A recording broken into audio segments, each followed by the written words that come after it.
残酷な天使のように Hi, my name is Matt Greenfield, and I was the senior ADR director and English language producer for Neon Genesis Evangelion. It's been quite a while since I've watched these episodes, so it's kind of interesting for me coming back and looking at it after all these years. Of course, the episodes you're looking at now have been completely remixed in 5.1 stereo, and the images have been completely reprocessed off the original film, so this looks so much better than the show did when we originally released it. When we released the show originally, what we had was the versions that were run on Japanese television. Basically, there were a lot of film splices that were actually in the original master, and when the splices went through the telecine machine, you'd get a little jump.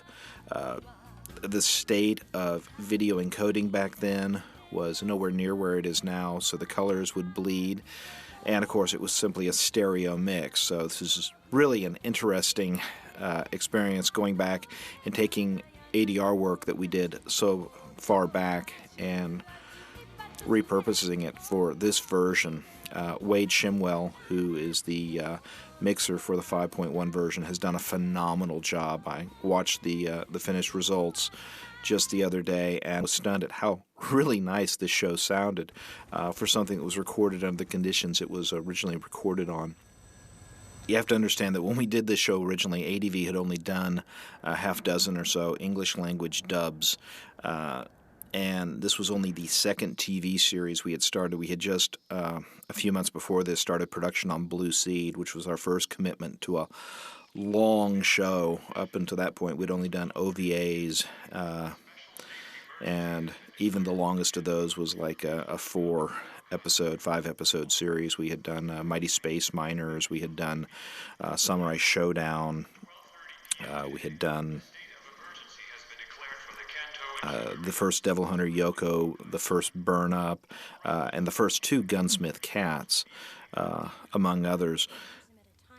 And it was really an interesting experience going back in with the idea that we had this long format show with this storyline that was going to continue throughout that many episodes, and try and make it all continuous, because the trick about Ava, for those who are watching it for the first time, is there's a lot of double meaning in a lot of the lines. You have to watch the whole show all the way through and then come back again and watch it again. And you'll see things and hear things that you didn't hear the first time, because once you know where it's going, you'll suddenly realize that, oh, okay, what they said and what you originally interpreted it as meaning isn't what you thought it meant. This is especially true of the character of Ritsuko. She has a couple of lines that can only be attributed as just plain evil when you actually understand what she's actually referring to. So when we started working on this show, we wanted to bring in a bunch of new vocal talents specifically to differentiate it from Blue Seed. We had pretty much used up the leads from the previous couple of shows on Blue Seed, and we ended up using a couple of them over again. Kurt Stoll ended up playing Kinsuke and did a wonderful job. And it was a natural for it. And then we had also brought Amanda Wynn back. She was playing the lead in Blue Seed, and she was really wanting to play the part of Misato. And I was like, Amanda, I think another spunky character, it's going to be too close to what you're doing in some of the other shows, because she was also Rowley Vincent, and she was Yoko. And I really thought that Allison Keith, who had just started with us, was the ideal choice. Allison was someone who Amanda had met through an improv group, if I recall correctly, and had brought in to audition, and actually, I believe, made her first vocal appearance in Super Atragon.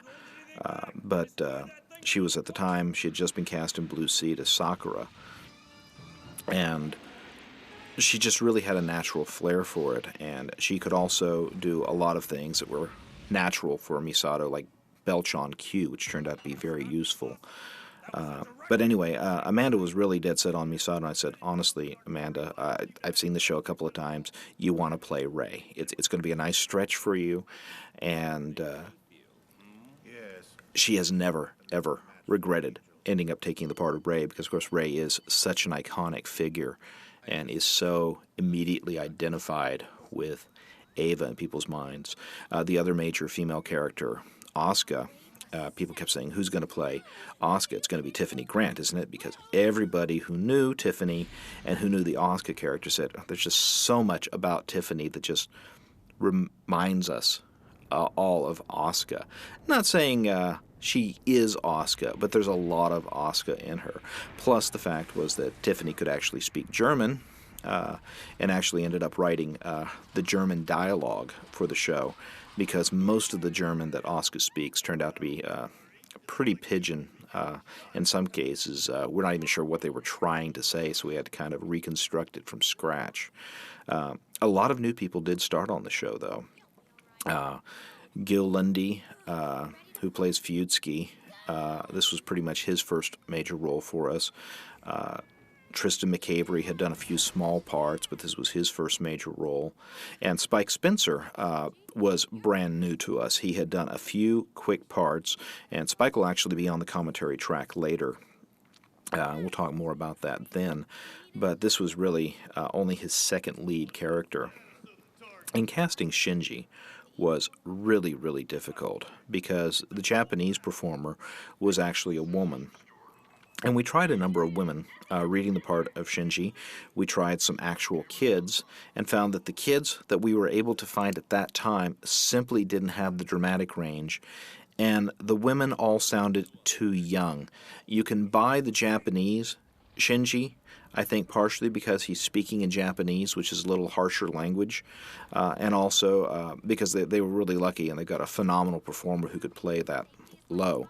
These days, I don't think I'd have too much trouble finding a woman who could play Shinji, but at the time, we really felt that we needed someone who was very identifiably male, and Spike plays a 13-year-old fairly convincingly, I think. Even today, we went back and recorded the director's cuts, and I thought his work on those was superlative. And at the time, he was exactly right. His voice has dropped a little since then, but his voice at the time was very high, and said, "Yeah, okay, we buy that. That's a kid who's just gone through voice change, but it hasn't completely dropped yet." Yeah, and he's a phenomenal actor. He's a little on the hyper side, but we would be recording, and he would be bouncing around the booth, literally. He was, actually still is, very heavily into martial arts, and when he wasn't actually recording, would be in the booth stretching, doing push-ups and calisthenics, so it was kind of a weird situation where you've got this character who is so physically repressed being played by this actor who is bouncing off the foam in the booth. We also had a lot of problems, and we'll talk about this when we get Spike on here later, with recording him naturally, because Shinji's range is so extreme. He goes from talking very soft to screaming at the top of his lungs, with basically no break between them. And in the days when we were doing this, the equipment we had was really sensitive to that kind of dynamic range. The kind of compression software and so on that's available today just wasn't there. So we would often have this wonderful take that would start off great and then have to cut in the middle of it with another take that was compressed differently in order to get the whole actor's line in without distorting, because we were always saying, well, that was a great take, but it's distorted. Let's do it again. That's something we don't have to deal with at all anymore. And I don't, well, I have great regrets about having left Wade here to clean this up, because when we originally did it, there was some stuff we left in. We're saying, well, it's a little on the distorted side, but it's the best read emotionally. And he's really been able to clean up a lot of that. Some of the other actors who came in on the show, really for the first time, Sue Ulu as Ritsuko. If I recall correctly, this was the first thing she ever did for us, and we tossed her into a lead, and she came out of it quite well. We also had Aaron Crone, who had done a small part actually 2 small parts in Samurai Showdown, and then played the villainous Haints in Gunsmith Cats, and he was the villainous McCoy in the original Burn Up. But he hadn't done a whole lot for us, and we cast him as Kaji, and just a wonderful, wonderful blend of acting and image. Aaron is one of those actors who's always amazed me in that he was able to capture the nuances on the screen on the fly. He would see the character start making an expression, and it would show up in his voice almost instantaneously while he was doing a dry read. And when you actually went back and did the take, he was just dead on. Just a wonderful. Well, he was doing Murakumo as well in Blue Seed at this time, but Murakumo hadn't appeared, so technically he started Kashi about the same time he started Murakumo. Gosh, there were so many actors on this show. It seemed like we were... Joe Paisano was the original Toji. Toji was an interesting character problem for us because we actually had 3 Tojis over the course of the show. Joe was the original, and believe it or not, he ran off to join the circus. I've never heard anyone use that excuse before, but he did. He ran off to join the circus in the middle of the production, and we got him back once and did another set of episodes, and then we simply weren't able to contact him, and we brought in a second Toji who did 1 volume and did extremely well, and I'm not going to tell you which volume he took over in, but then he got an option to go to, opportunity to go to England to study with the Royal Shakespeare Company, so he was gone. So Brett Weaver took over as the 3rd Toji. Amazingly, that was the only voice changeover we had until we did the director's cuts, where obviously people had been gone for a number of years and we had to replace them. Another person who made basically a debut on the show was Kendra Benham playing Ibuki. Kendra and Spike were an item. They are since man and wife, which brings up one of the other Ava side stories, which is interesting, which is that the 3 original kids, played by Spike Spencer, Tiffany Grant, and Amanda Wynn, all ended up marrying the 3 original bridge crew, played by Kendra, Jason Lee, and Brian Gronvelt, which is actually myself working under a pseudonym. Just very strange that happened. Even odder is the fact that the Japanese director was actually dating Asuka at the time, and here I am, now married to Asuka. Go figure that one out. If you're wondering why I do record these parts under a pseudonym, it's because when we first started, it just seemed really strange to me to be putting my name on a show that I was already writing, directing, and producing. So I said, okay, I got to cut something off. So I stuck everything as a single credit, written, produced, and directed by, so my name wasn't on the screen 14 times. And then the only reason I was actually acting in these shows was that when we first started doing our shows, we weren't using a studio that we owned. It was an outside studio that we rented, and actors had a bad habit of not showing. Well, we had already had to pay for the hours we were in there, so I got into the habit of, first of all, writing a character into the script saying, okay, this character will be my character, and if someone doesn't show up, then I will step into the booth and record that voice. The other thing we did to fill that time was we got into the habit of bringing in people from around ADV to do background fill-in voices. And a lot of the voice acting you'll hear in the background, things like people screaming and that sort of thing, are actually people in the office while we're throwing bricks and things at them. Some of those people actually turned out to be really great actors, and you'll hear people like Doug Smith in the background, who went on to play Golden Boy, just one of the people in the art department with a natural gift for mimicking voices. And when Golden Boy came up, he really wanted to go for the part. We auditioned him, and he got it, but he had done a number of other things. And you'll hear Lorraine Reyes, who was the art director at the time, doing some of the background voices. She was probably the biggest Ava fan of anyone in the company at the time. She had seen the entire series in the raw Japanese and was kind of like our unofficial guru. Hey, Lorraine, what do you think about this? And she would well, blah, blah, blah, blah, blah. And if she didn't have an opinion, she'd call some of her friends who were also big Ava fans and kind of get us consensus back. At the same time, we were also getting feedback directly from Japan, although it was very strange and roundabout. I would write an an ADR script, and it would get sent to Japan via one licensor, and then it would go round robin to like 3 or 4 of the licensors in Japan, and finally come back to me, usually a day after we had started recording, covered with little red pencil marks saying, oh, you need to change this, you need to change this, you need to change this. We actually did fix one of those for this edition. People who know the show will probably catch where we fixed it, because it was an error that the translator made that somehow went through a half dozen hands and never got caught until after the DVD was actually the VHS was released, and it stayed there until now, but we did fix it for this edition. That is the only new line recorded. But so we would get these things back with changes, and sometimes realize the changes meant redoing huge chunks of the show. So we would go through back and re-record things. We would have to change things around simply to accommodate some very odd wording changes. It's not that the wording that we were changing to was odd per se, except that it was like, okay, they're really specific about wanting to invert the positions of these two words. And that apparently made a big difference to them, so we would move things around. And we had a couple of things where we would get into arguments about, for example, the 3 kids, are referred to as the 3 children.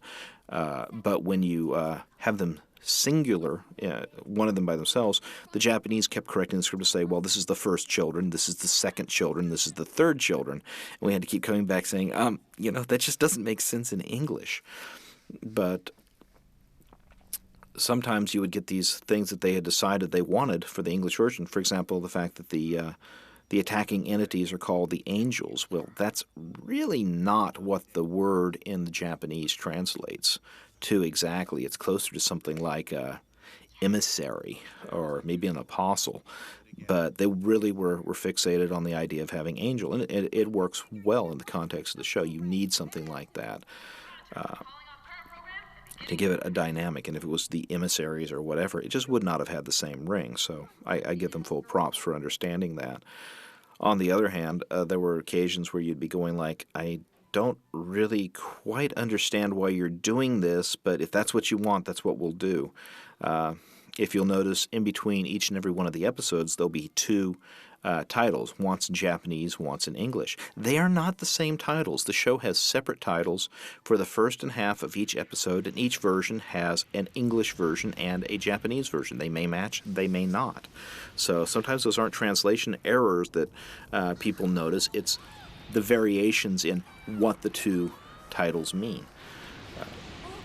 All of this we had to deal with at a very breakneck production speed. We were initially starting off with 2 episodes at a time, and we would do them, send them out to be mixed by Paul Killam, who was doing the original mixes. And in between when we did the mixes and the final release, we would half the time get a correction come in that just absolutely had to be done. So we would have to go back and do it. It was very frantic. And this was in between working with a half dozen other shows at the same time.